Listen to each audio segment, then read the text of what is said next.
Assalamualaikum warahmatullahi wabarakatuh. Selamat pagi semuanya. Pertama-tama saya ucapkan selamat datang kepada Bapak Dr. Nabianto MSI selaku instruktur dalam kegiatan pelatihan pekerti yang dilakukan secara daring dan mahasiswa mata kuliah pengolahan sinyal digital. Sebelumnya, izinkan saya untuk memperkenalkan diri terlebih dahulu. Nama saya Vera Noviana Sulistiawan STMT. Saya salah satu dosen di jurusan Teknik Elektro. Mahasiswa semua, saya yakin pasti tidak asing lagi dengan saya karena sudah beberapa kali dengan saya dalam proses perkuliahan. Apa kabar saudara-saudaraku semuanya? Bagaimana kabarnya? Alhamdulillah, semoga kita senantiasa diberikan kesehatan dan kebahagiaan. Amin ya robbal alamin. Sebelum kita memulai perkuliahan pada hari ini, marilah kita berdoa dulu menurut agama dan keyakinan masing-masing. Berdoa menurut agama dan keyakinan masing-masing, berdoa dimulai. Berdoa selesai. Mohon maaf, saya mau izin share screen terlebih dahulu. Untuk perkuliahan hari ini, kita sudah menginjak pertemuan yang ketiga dengan materi mengenai sinyal dan sistem diskrit.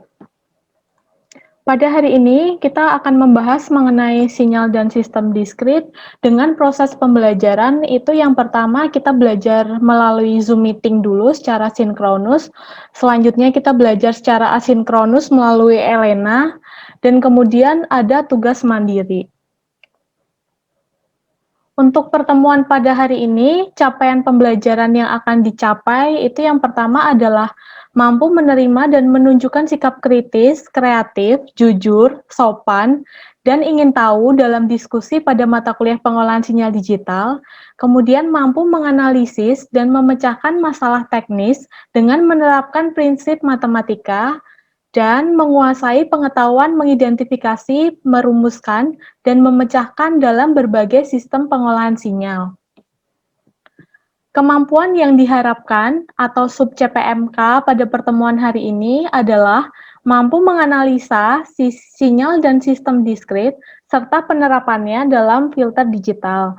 Kemudian mampu mengidentifikasi dan memecahkan masalah-masalah yang ada dalam sistem diskrit.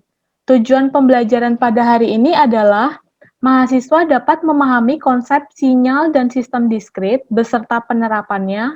Kemudian mahasiswa dapat mengidentifikasi dan memecahkan masalah-masalah yang ada pada sistem diskrit.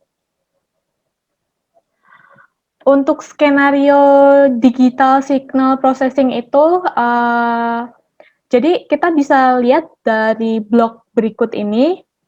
Di sini sebelumnya ada yang ingin menjelaskan terlebih dahulu? Belum full.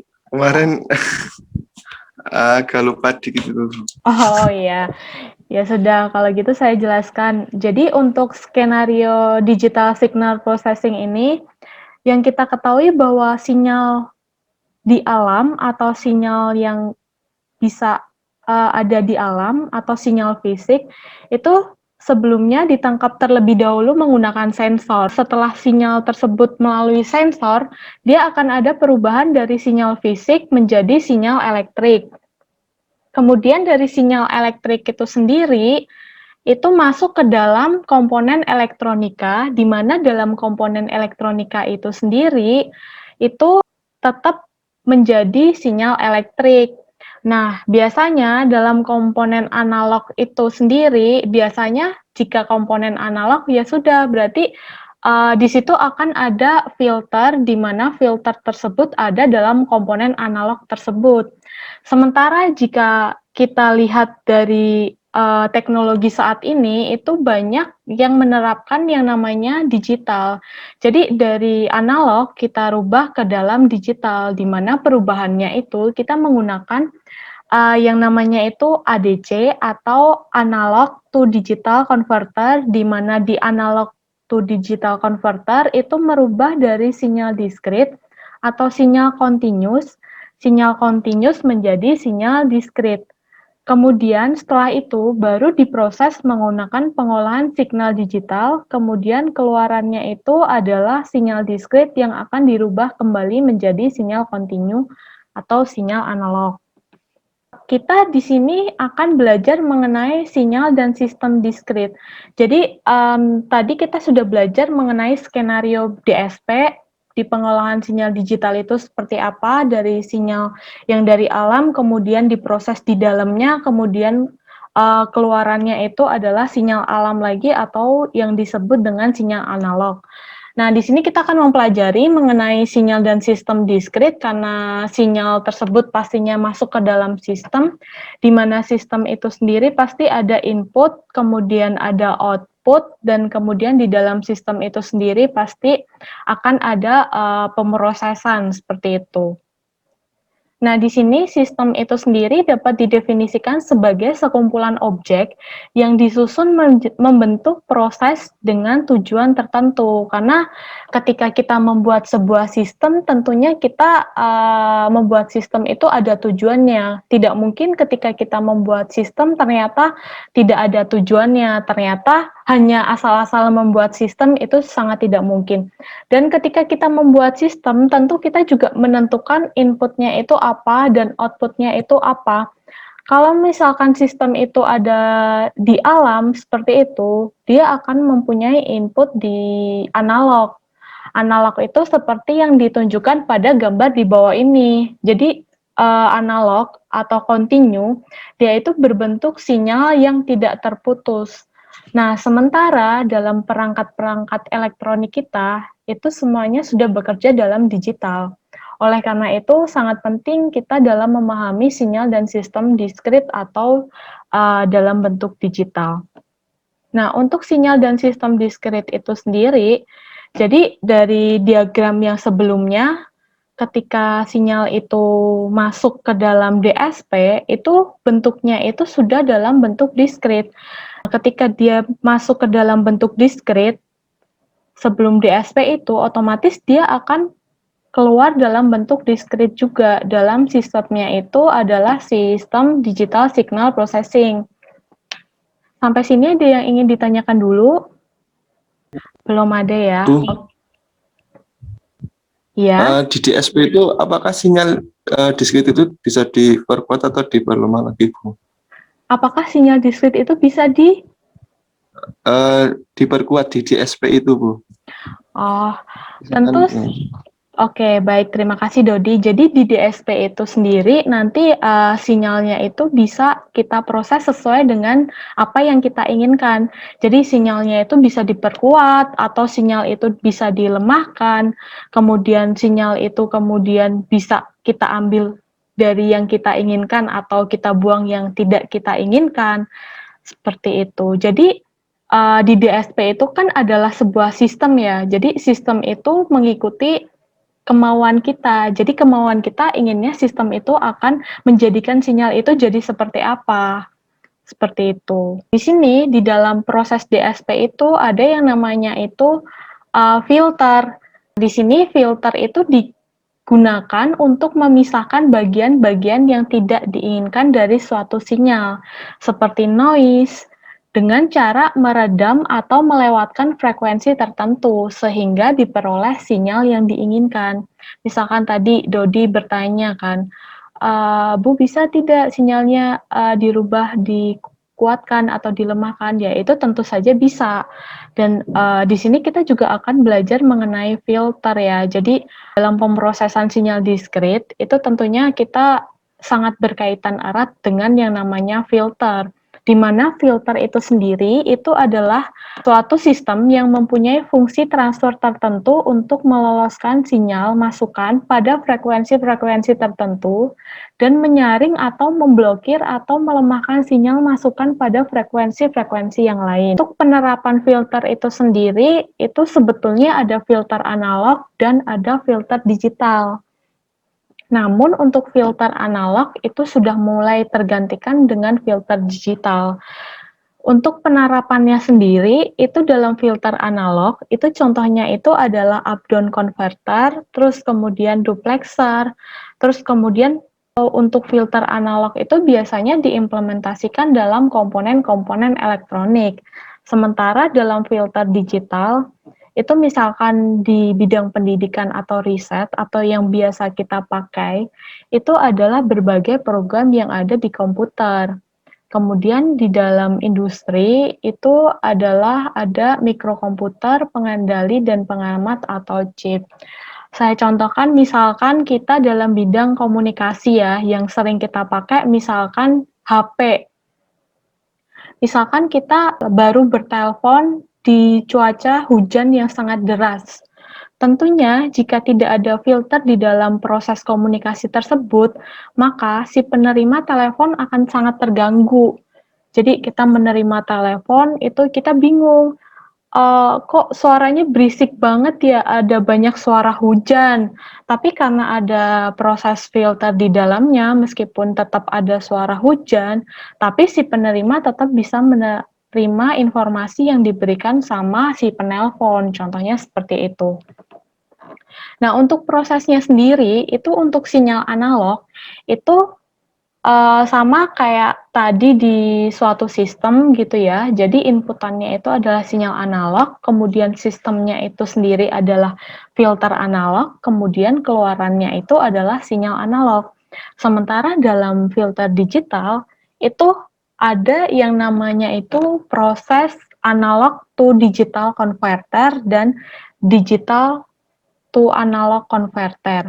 Jadi jika di filter digital itu dari sinyal analog, masukannya itu dirubah dulu ke dalam sistem digital karena untuk pemrosesannya sendiri itu di dalam suatu proses sinyal digital. Nah, alasannya kenapa sih kok sekarang itu lebih banyak digunakan filter digital daripada filter analog? Itu sebetulnya ceritanya itu seperti apa? Jadi dulu itu filter digital itu awalnya itu diaplikasikan untuk mengganti filter analog. Jadi awalnya itu sebetulnya hanya menggantikan beberapa filter analog. Alasan untuk pergantiannya itu bagaimana? Itu yang pertama itu adalah untuk mengatasi keterbatasan elemen analog resistor, kapasitor, dan induktor.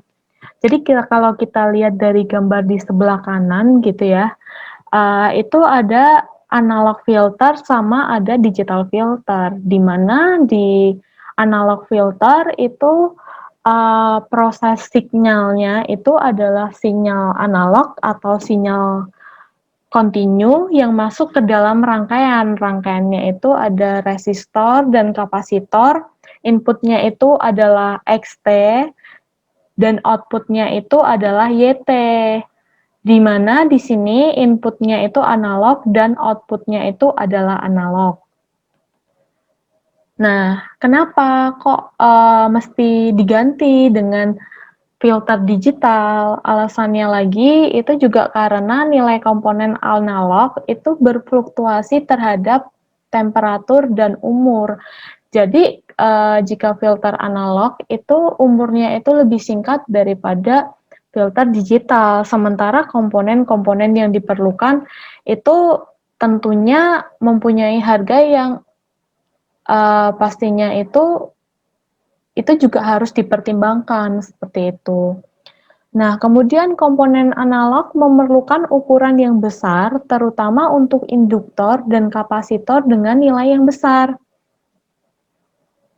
Jadi, ketika komponen analog itu dikasih sebuah filter, tentu dia memerlukan ukuran yang besar. Seperti itu, karena kalau ukurannya tidak besar, nanti tidak akan bisa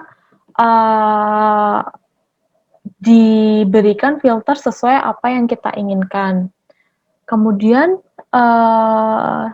di sisi lain, filter digital itu mempunyai keuntungan kemudahan dalam memodifikasi nilai komponen. Jadi kalau misalkan di filter analog, kita betul-betul menyetingnya itu semuanya secara analog. Misalkan kita ingin koefisien pengalinya itu misalkan 5 sama 10, tentunya koefisien analog 5 atau 10 itu tentunya itu perangkatnya itu akan berbeda. Berbeda dengan filter digital. Di filter digital itu ketika kita ingin merubah koefisien atau kita mau merubah yang namanya itu sistemnya, ya kita tinggal merubah, bahkan kita tidak perlu untuk mengganti komponen seperti yang ada di analog, seperti itu. Terus kemudian, kenapa walaupun analog itu kan sebetulnya lebih simpel gitu ya, kalau misalkan kita lihat dari bagan, karena analog itu tidak perlu yang adanya perubahan sinyal, karena kan memang sinyal pada umumnya itu kan memang sebetulnya itu sinyal analog atau sinyal kontinu, sedangkan di digital itu adalah sinyal digital. Dia perlu melakukan perubahan ke digital terlebih dahulu, kemudian merubahnya ke dalam analog. Namun ternyata meskipun di digital itu prosesnya itu lebih lama karena ada perubahan terlebih dahulu, namun saat ini semua teknologi itu kebanyakan menggunakan filter digital, termasuk perangkat-perangkat yang kita gunakan seperti laptop, HP, semuanya itu sudah digital seperti itu. Bahkan untuk laptop itu kan yang kita tahu dia hanya bisa untuk memproses bilangan biner. Jadi tidak untuk sistem yang analog. Jadi kalau di filter digital tadi yang kita lihat itu kan inputannya itu adalah sinyal analog ya di sini. Di sini itu adalah sinyal analog. Kemudian kita akan merubah sinyal analog seperti gambar yang sebelah kanan ini, sinyal analog itu akan kita buat sebuah runtun diskrit atau sinyal diskrit yang biasanya kita sebut dengan discrete time sequence, di mana pada umumnya metode pencuplikan sinyal itu sendiri itu menggunakan interval pencuplikan yang sama. Jadi dari sinyal kontinu atau sinyal yang tidak terputus, itu kita putus-putus untuk kita ambil nilainya dengan interval pencuplikan yang sama. Dan untuk intervalnya itu sendiri, itu sesuai dengan keinginan kita. Mau kita merubahnya itu ke dalam interval berapa detik, berapa menit, itu disesuaikan dengan kebutuhan kita. Kemudian jika sinyal waktu kontinu itu dinyatakan dengan xt, maka nilai sinyal diskrit dinyatakan dengan XNTS, di mana XT itu adalah MTS. Dan TS itu sendiri itu adalah periode samplingnya. Dan periode samplingnya itu bisa kita tentukan, seperti yang tadi saya jelaskan, bisa kita tentukan sesuai dengan kebutuhan kita. Jadi dari sinyal kontinu gitu ya, kita potong-potong untuk mendapatkan runtun diskrit. Setelah kita mendapatkan runtun diskrit, itu nanti baru kita proses lagi di proses yang selanjutnya. Itu sistemnya mau dibuat seperti apa. Kemudian setelah kita mendapatkan runtun diskrit, nah di sini runtun diskrit itu dilambangkan dengan XN atau XN kurung buka kurung tutup untuk -1, N1 itu lebih kecil dari N kecil, lebih kecil lagi sama dengan N2 dengan nilai N1 dan N2 itu bisa bernilai tidak berhingga. Jadi kalau misalkan kita lihat dari gambar sebelah kanan gitu kan, ini adalah runtun diskrit yang tadi sudah kita cuplik dari sinyal analog, itu di sini dapat kita lihat bahwa di sini itu bentuknya sudah sinyal diskrit. Dan sinyal diskrit itu nilai N-nya di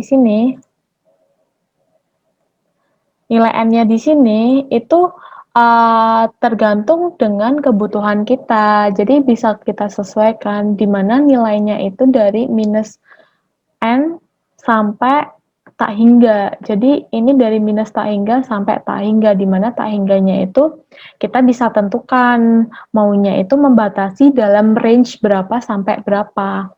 Kemudian nilai runtun pada saat K ini, jadi pada saat waktunya K, itu dinyatakan dengan XK.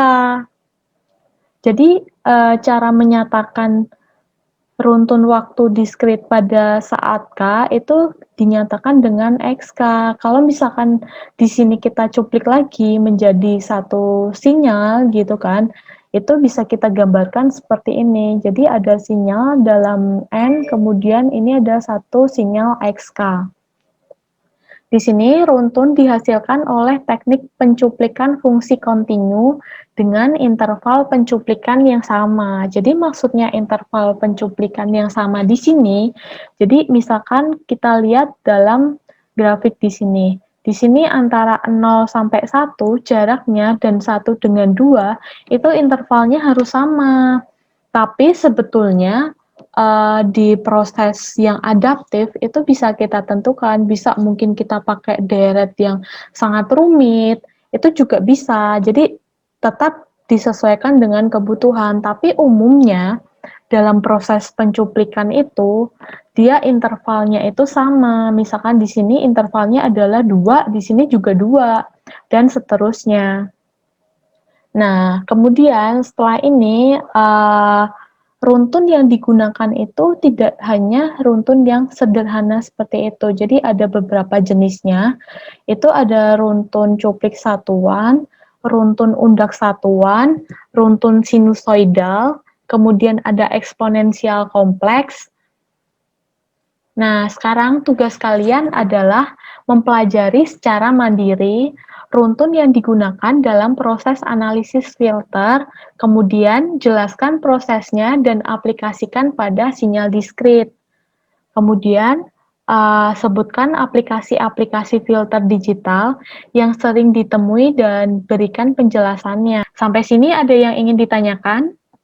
Untuk Dodi, apakah tadi jawaban saya sudah menjawab atau masih ada yang ingin ditanyakan lagi? Sudah, Bu. Sudah. Sudah. Untuk yang lain ada yang ingin ditanyakan kembali? Belum ada, Bu. Belum ada ya, cukup jelas ya? Cukup jelas? Cukup, Bu. Maaf, Bu. Cukup jelas. Nanti kalau minta video recordnya ini di mana nih, Bu? Iya, nanti videonya itu akan saya share ya. Iya, Bu. Terima kasih, Bu. Iya. Iya, Bu. Baik, Bu. Iya. Baik, jika tidak ada yang ditanyakan kembali, ini referensi pada mata pelajaran hari ini. Baik, sekian untuk perkuliahan pada hari ini. Karena tadi kita awali dengan doa, mari kita tutup perkuliahan hari ini dengan doa. Berdoa menurut agama dan kepercayaan masing-masing, berdoa dimulai. Berdoa selesai. Terima kasih telah mengikuti perkuliahan pada hari ini. Semoga ilmunya bermanfaat untuk kita semua. Sampai bertemu kembali di forum diskusi di Elena. Terima kasih.